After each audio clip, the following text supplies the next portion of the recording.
Alors, ce matin, nous allons continuer la leçon de la multiplication par 0,1, 0,01 ou 0,001. On peut le dire aussi multiplié par 1 dixième, 1 centième ou 1 millième.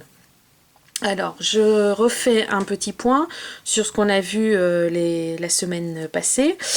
Comment multiplier un nombre entier par 0,1. Alors, ici, ce nombre 4350. Quand je le multiplie par 0,1, c'est comme si je le divisais par 10.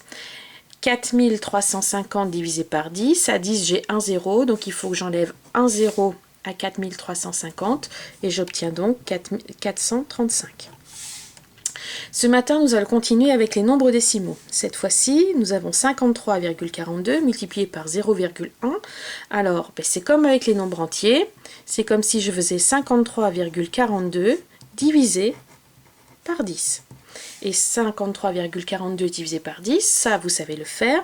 Il suffit de déplacer sa virgule d'un chiffre vers la gauche. Donc, celle-là, je la barre et j'obtiens donc 5,342.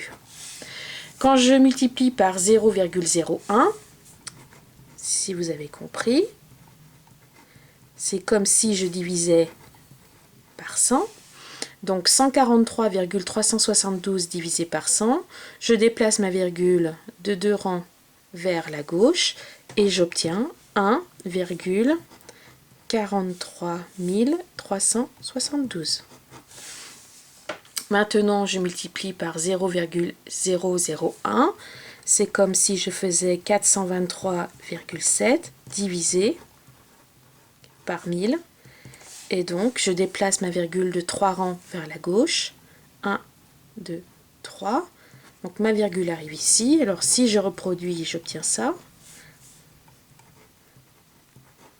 Mais ce nombre-là n'existe pas. Pour qu'il puisse exister, il faut que je rajoute un 0 devant et ça devient 0,4237. Donc si je résume, un nombre décimal qui est multiplié par 0,1, c'est comme si je le divisais par 10.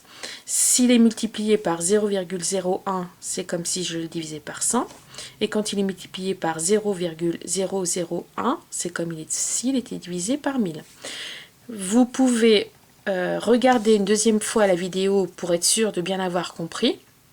Puis ensuite, vous allez faire les calculs qui se trouvent sur la feuille calcul mental dans la partie de jeudi.